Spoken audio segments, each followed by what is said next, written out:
Hello everyone, welcome to my YouTube class. Students of class 8, we are going to read the chapter lesson 6, the sea. So let's read. আমি এই চ্যাপ্টারটাকে Bengali meaning সহ পড়াবো এবং line by line মানে তোমাদের করে শোনাবো। তাহলে চলো শুরু করা যাক। The sea, James Reeves. তাহলে রাইটার কে? দ্য সি এর রাইটার হলেন জেমস রিভস। চলো জেমস রিভস সম্পর্কে বিশদে আমরা জানি একটু। James Reeves 1909 to 1978 was a British author principally known for his poetry, plays and contributions to children's literature. His books include anthologies for both adults and children. He was also well known as a literary critic and broadcaster. তাহলে কি বলছে এখানে? James Reeves 1909 to 1978, James Reeves 1909 সালে তার জন্ম এবং মৃত্যু 1978 সালে। was a British author, তিনি ছিলেন একজন ব্রিটিশ লেখক। Principally known for his poetry, মূলত তিনি পরিচিত ছিলেন তার কবিতা, প্লেস, নাটক and contributions to children's literature এবং শিশু সাহিত্যের উপর অবদানের জন্য তিনি পরিচিত ছিলেন। Contributions to children literature. His book include anthologies for both adults and children. His books, তার বইগুলি অন্তর্ভুক্ত ছিল সংহিতা for both adults and children. For both adults and children মানে প্রাপ্তবয়স্ক এবং চিলড্রেন মানে শিশুদের উভয়দের জন্যই।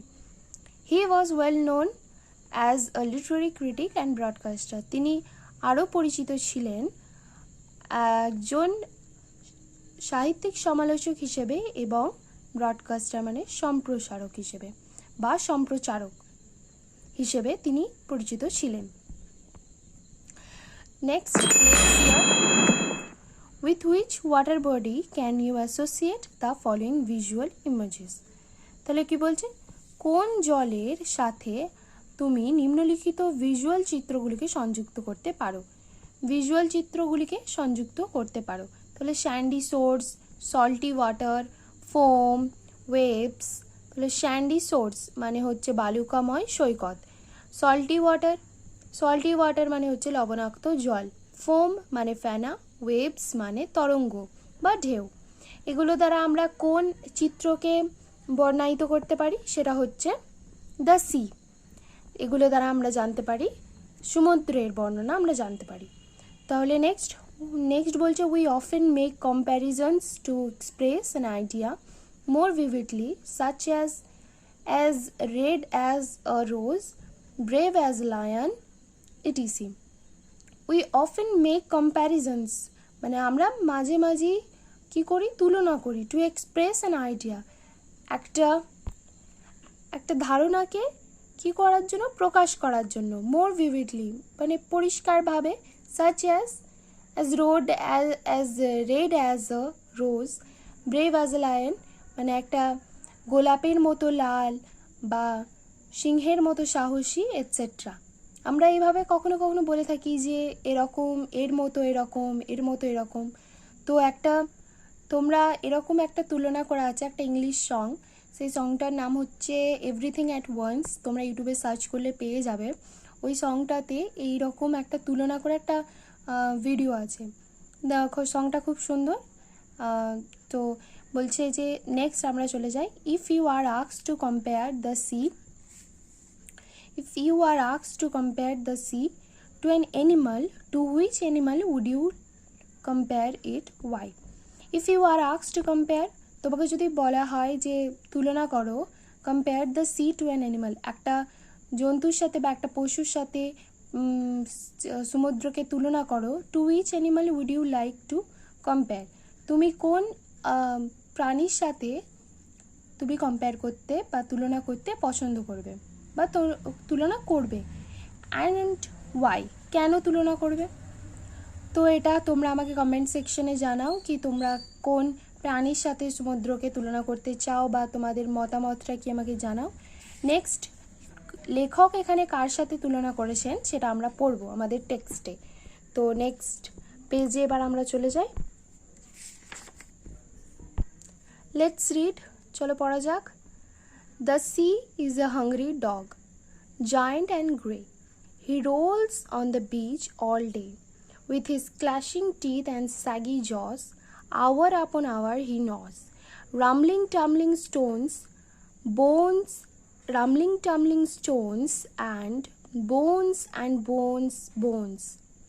The giant sea dog moans, licking his greasy paws.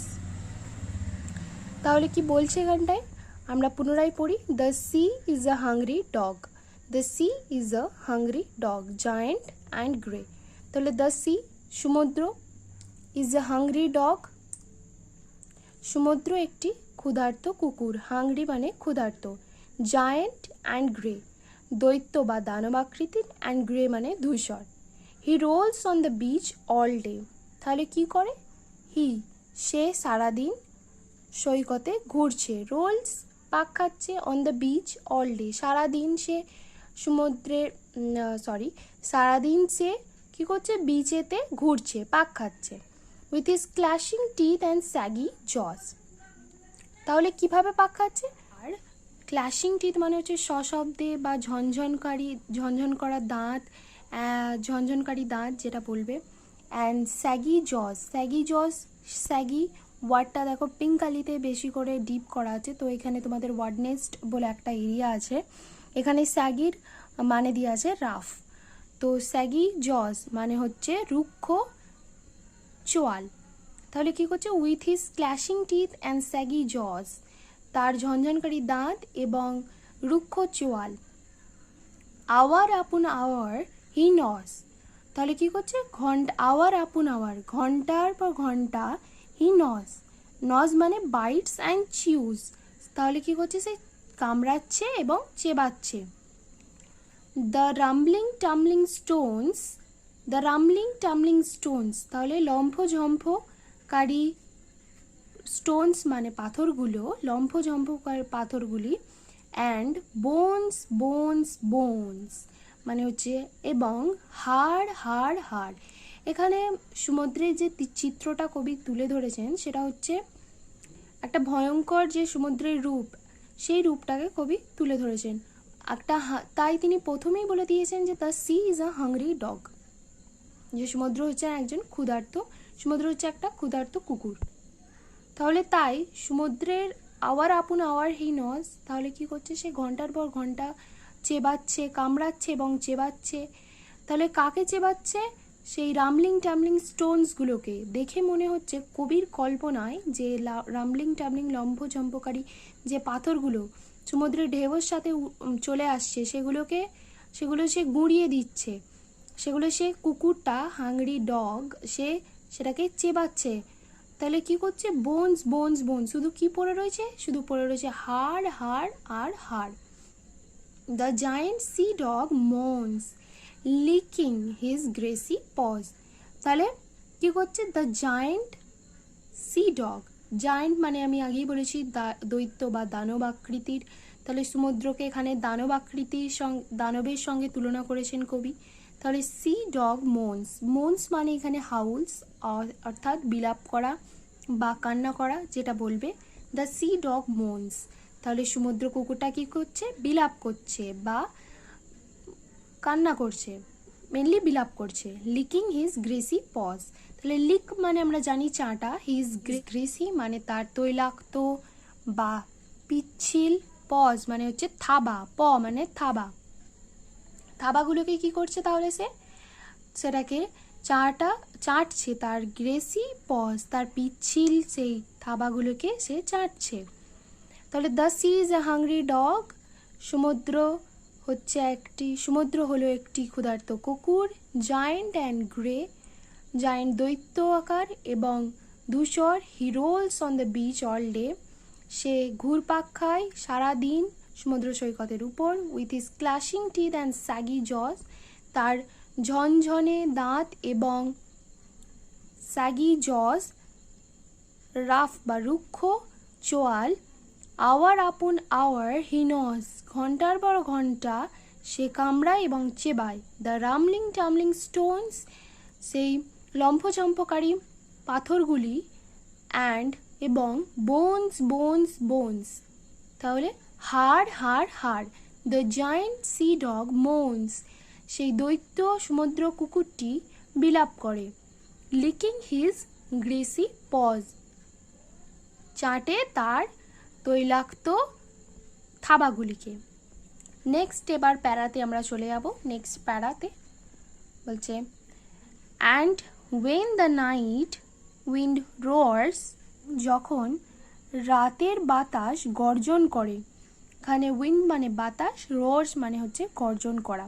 তাহলে এবং যখন রাতের বাতাস গর্জন করে। And the moon rocks in stormy cloud, and the moon rocks in the stormy cloud, চাঁদ ঝড়ো মেঘে কাঁপতে থাকে। তাহলে the moon rocks in the stormy cloud, চাঁদ ঝড়ো মেঘে কাঁপতে থাকে। He bounds to his fit, তাহলে সে লাফায় পায়ের সাহায্যে।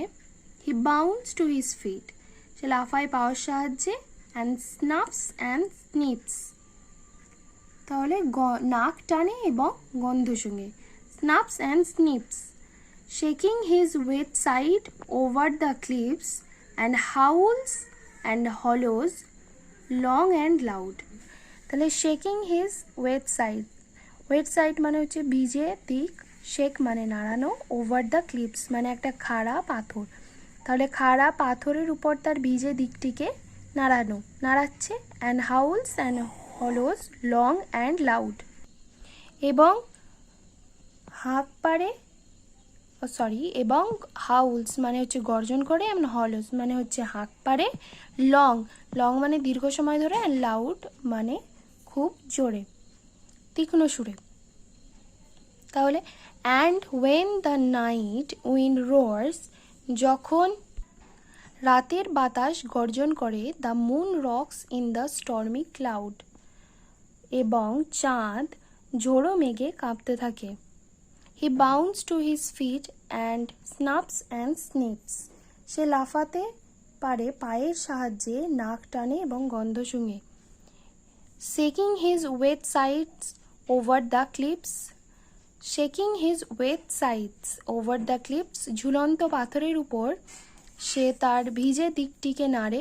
And howls and hollos long and loud, এবং গর্জন করে এবং হাঁক পাড়ে, লং দীর্ঘ সময় ধরে এবং জোরে জোরে। Next para, but on quiet days in May or June, when even the grasses on the dune play no more their ready tune, with his head between his paws, he lies on the sandy shores, so quiet he scarcely snores. But কিন্তু on quiet days, সেই শান্ত দিনগুলিতে, in May or June, মে মাস অথবা June মাসে। এখানে একটা মনে রাখতে হবে বিষয়, সেটা হচ্ছে কোয়াইট বানানটা QUIET মানে হচ্ছে শান্ত, আর যখন QUITE হবে সেটা হবে সম্পূর্ণ। তো এই বানানটা একটু মনে রাখতে হবে। When even the grasses on the dune, যখন দ্য গ্রাসেস মানে ঘাসগুলি, অন দ্য ডিউন মানে বালিয়ারির উপর, play no more their reedy tune, play no more মানে আর বাজায় না, দেয়ার রিডি টিউন মানে হচ্ছে তাদের তীক্ষ্ণ সুরগুলি। With his head between his paws, with his head তার মাথাটার সাথে, বিটুইন হিজ মানে তার থাবাগুলোর মাঝে তার মাথাটার সাথে। হি লাইজ সে শুয়ে থাকে। অন দ্য স্যান্ডি শোর্স বালুকাময় সমুদ্র সৈকতের উপরে। সো কোয়াইট এত শান্ত। হি স্কেয়ারসলি স্নোর্স, হিজ স্নোর্স মানে হচ্ছে to breathe during sleep with a harsh noise, খুব কমই সে নাক ডাকে। তাহলে so quiet he scarcely snores, খুব এত নিরিবিলি, এত শান্ত, সে খুব কমই নাক ডাকে। তাহলে স্নোর্স মানে আমরা আগেই বললাম to breathe during sleep with the harsh noise. ঘুমানোর সময় আমরা যে শ্বাস প্রশ্বাস নিই উইথ দ্য হার্শ নয়েজ, সেই শ্বাস প্রশ্বাস নেওয়াটা আমাদের একটা কর্কশ শব্দ হয়, সেই শব্দটাকে ব্যক্ত করছে। তো স্নোর্স মানে আমরা জানতে পারলাম। তাহলে আমাদের লেসনটা আজকে কমপ্লিট হলো। এই পুরো লেসনটা তোমরা ভালো করে পড়ো। আর এখানে ওয়ার্ড নেস্ট দেওয়া আছে, যেটা সেই ওয়ার্ড নেস্টের ওয়ার্ডগুলো ভালো করে দেখবে। এবং এই দুটো পেজে এবং প্রথম থেকেই দ্য সি এর প্রথম চ্যাপ্টার থেকেই দুটো পেজে যে ওয়ার্ডগুলো তোমাদের মনে হবে যে শক্ত লাগছে বা এই ওয়ার্ডের মানে জানি না, সেই ওয়ার্ডগুলো তোমরা একটা খাতায় লিখবে এবং লিখে মানে করে আমি বলে দিয়েছি সেই মানেগুলো তার সাইডে লিখবে। যেমন এখানে ধরো হাংরি মানে তোমরা কেউ জানো না, সেটা ক্ষুধার্ত হবে। জায়েন্ট মানে দৈত্য, গ্রে মানে ধূসর, রোলস মানে পাক খাওয়া, স্যাগি মানে রাফ রুক্ষ, জজ মানে চোয়াল, নস মানে বাইটস অ্যান্ড চিউজ, রামলিং টামলিং মানে লম্ফঝম্প, স্টোনস মানে পাথর, বোন মানে হাড়, সি ডগ মানে সমুদ্র কুকুর, জায়েন্ট মানে দৈত্য, আগেই বললাম। মোন্স মানে বিলাপ করা বা হাউলস, সাইডে লিখবে হাউলস। লিকিং, লিক মানে চাটা, তার সাথে আইএনজি যোগ হচ্ছে এখানে। গ্রেসি, গ্রেসি মানে হচ্ছে তোমার তৈলাক্ত। প মানে থাবা, দুটো থাবা তাই paws. When the night, night মানে আমরা জানি রাত্রির। উইন্ড মানে বাতাস বা বায়ু। রোয়ার মানে গর্জন, এখানে রোয়ার্স করছে। দ্য মুন জানি আমরা চাঁদকে বোঝাচ্ছে। রক মানে শিলা বা পাহাড়, কিন্তু এখানে সেটা হবে কাঁপতে থাকা। The moon rocks in the stormy cloud, চাঁদটা কাঁপছে। স্টর্মি মানে ঝোড়ো। ক্লাউড মানে মেঘ। The bounds to his feet, feet মানে পায়ের পাতা। স্নাফস অ্যান্ড স্নিফস, নাক টানে এবং গন্ধর সঙ্গে। বাউন্স মানে লাফায়, মানে এখানে লাফানো বোঝাচ্ছে। Shaking his wet side over the cliffs, shake মানে আমরা জানি নাড়ানো, ওয়েট সাইড মানে ভিজে, দিক সাইড মানে দিক। ক্লিপস এখানে ওয়ার্ড নেস্টে দিয়েছে over hanging piece of rock, মানে কোনো একটা স্থান যেটা ঝুলে আছে, ঝুলন্ত পাথরের কোনো শিলার কোনো টুকরো, এরকম ঝুলন্ত শিলার কোনো টুকরো। মানে Howl's and hollos, long and loud. মানে হচ্ছে গর্জন করা, হলোজ মানে হচ্ছে হাঁক পারে। লং মানে আমরা জানি যে দীর্ঘ সময় ধরে, লাউড মানে জোরে। কোয়াইট মানে হচ্ছে শান্ত। টি থাকলে সম্পূর্ণ, আমি আগেই বলেছি, এটা খুব একটা মাথায় রেখে দেবে এই বিষয়টাকে। গ্রাসেস মানে ঘাস। আর ডিউন মানে হচ্ছে এখানে দিয়েছে hill of wind blown sands, যেটাকে বালিয়াড়ি বলছি আমরা, উইন্ড ব্লোন স্যান্ডস। বিটুইন মানে মাঝে। প মানে হচ্ছে তার থাবাগুলি, পজ মানে থাবাগুলি। হেড মানে মাথা। লাইজ মানে শুয়ে থাকা। স্যান্ডি মানে বালুকাময়। শোটস মানে সৈকত। কোয়াইট মানে শান্ত বা নিরিবিলি। স্কেয়ার্সলি মানে খুব কমই। স্নোর্স মানে নাক ডাকা। তাই লিখবে একটা ওয়ার্ড নোট করবে, সেই ওয়ার্ড নোটে মানে সহ এগুলো লিখবে, সেটাকে মুখস্থ করবে, তাতে তোমাদের স্টক অফ ওয়ার্ড বাড়বে এবং তোমাদের রাইটিংয়ে এটা খুব সাহায্য করবে। তাহলে এটা মাথায় রেখো। তো আজকের লেসন এখানেই শেষ করছি, আর নেক্সট ডেতে আমরা অ্যাক্টিভিটি সব করে দেওয়ার চেষ্টা করব। আর ক্লাস 8-এর পরে এবার আমি ধীরে ধীরে 9, 10, 11, 12 পরস্পর ইংলিশের ক্লাসগুলো নেব। This is my first video. তো এখন এই প্যান্ডামিক সিচুয়েশনে আমি জানি তোমাদের সবাই খুব চিন্তিত রয়েছে যে স্কুল হচ্ছে না, কেউ টিউশনও পড়তে যাওয়া যাচ্ছে না, এখন তো লকডাউন চলছে। তো তাই আমি ইউটিউবে ভিডিও আপলোড করছি যাতে তোমাদের পড়ার কোনো ব্যাঘাত না ঘটে, কারণ তোমরা এই শিখছো 8-এ, ক্লাস 8, 9, 10, 11, 12, এখন তোমাদের অনেক বড় বড় পরীক্ষা রয়েছে সামনে।